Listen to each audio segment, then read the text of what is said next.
But there is nothing Islamic about self-destruction. There is nothing holy about enabling abuse. Allah has not asked you to be everyone's savior. He has not asked you to please everyone. Sometimes your yes to others is a no to your own peace. You are allowed, even encouraged, to say no, to walk away, to protect your heart. That is not arrogance. That is not selfishness. That is self-respect. And self-respect is a part of Iman. So if you've been made to feel guilty for not being endlessly nice to people who harm you, let that guilt go. Yes, let it go. Let go of the guilt that was never yours to carry. Let go of the burden others placed on your shoulders by misusing religion. Let go of the inner voice that keeps whispering, maybe I should have just stayed quiet. Maybe I should have given them one more chance. Maybe I'm being too harsh. You are not being too harsh. You are being honest. You are not walking away because of arrogance. You are walking away because you finally realized that pain is not a requirement of piety. Allah does not burden you with pleasing people. Not your family, not your friends, not your boss, not your community, not even your critics. Your job is to please Him, and that often requires walking away from the approval of people. Because the path to Jannah is not always paved with applause. Sometimes it's paved with difficult decisions, uncomfortable silence, and courageous boundaries. And Allah never says, keep allowing people to break you in my name. He never asked you to suffer so that others can be comfortable. He never demands that you lose yourself to prove your loyalty to Him. He does not require your kindness to come at the cost of your well-being, because your well-being matters to Allah. Your heart, your mental peace, your emotional stability, these are all part of the ama'ana He has given you.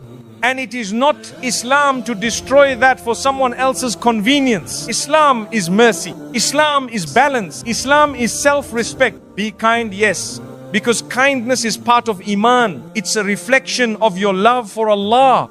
It's a light in dark times. It's what makes this ummah beautiful. But be kind with courage. Have the courage to say no when something is wrong. Have the courage to speak the truth even when it makes people uncomfortable. Have the courage to love without losing yourself. Be kind with balance. Not too much, not too little. Give without emptying yourself. Forgive, but don't forget what the pain taught you. Stand firm, but without cruelty. Be kind with clarity. Know when kindness is helping and when it's enabling. Know when it's healing and when it's allowing harm. Know when it's sincere and when it's driven by fear of rejection. Because kindness without limits is not kindness anymore. It's not noble, it's not righteous, it's not what Islam teaches. It becomes quiet suffering. It becomes spiritual exhaustion. It becomes emotional burnout. And that is not what Allah wants for His servant. Allah wants you to live with dignity. He wants you to give from a full heart, not a broken one.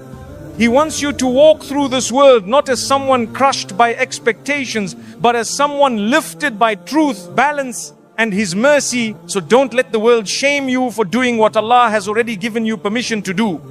To protect yourself, to say enough, to walk away in peace. That is not weakness, that is wisdom, that is Islam. My beloved brothers and sisters, some of you listening to this right now, you've been carrying too much for too long. Not just responsibilities, but emotional weight, silent pain. You've been giving so much of yourself that you've started to lose sight of your own limits. You've been too kind for too long.